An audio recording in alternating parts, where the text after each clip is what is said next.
So आज चाहिँ म तपाईहरुलाई माइक्रोसफ्ट अफिस 365 कसरी डाउनलोड गर्ने भन्ने कुराहरु सिकाउन गइरहेको छु। फर्स्ट अफ अल यदि तपाईले अफिस प्याकेजहरु इन्स्टल गर्नु भएको छ भने त्यसलाई अनइन्स्टल गर्नुपर्ने हुन्छ र अनइन्स्टल गरिसकेपछि चाहिँ म गुगलमा जान्छु अनि त्यसपछि माइक्रोसफ्ट अफिस 365 भनेर डाउनलोड गर्छु। यहाँ क्लिक गरिसकेपछि मैले त्यहाँ विन्डोज भन्ने अप्सन छ, म सो विन्डोजमा गर्छु। यदि तपाईको म्याक हो भने तपाईले म्याकमा गर्न सक्नुहुन्छ। सो विन्डोजमा क्लिक गर्यो। सो डाउनलोड भइसकेको छ। सो यदि डाउनलोड भइसकेपछि चाहिँ इन्स्टल गर्छु। सो इन्स्टल गर्नको लागि तपाईको 5 देखि 7 मिनेट्स लाग्छ र यति सकेपछि चाहिँ म यसलाई क्लोज गरिदिन्छु। अनि अब नर्मली मैले अहिले एक्सेल अथवा पावर पोइन्टहरु खोल्यो भने चाहिँ तपाईको लाइसेन्स कि पर्चेस गर भनेर नोटिफिकेसन आउँछ।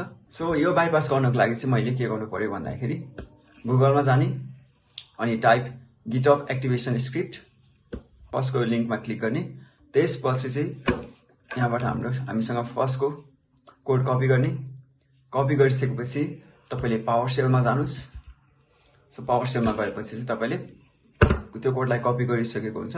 सो पेस्ट गर्नुस् र पेस्ट गरिसकेपछि यहाँबाट हेर्नुहुन्छ हाम्रो तपाईले विन्डो पनि एक्टिभेट गर्न सक्नुहुन्छ र तपाईले त्यसैगरी माइक्रोसफ्ट अफिस पनि एक्टिभेट गर्न सक्नुहुन्छ। सो मेरो केसमा अहिले म माइक्रोसफ्ट अफिस एक्टिभेट गर्न चाहन्छु। सो के गर्छु अब 2 मा क्लिक गर्छु।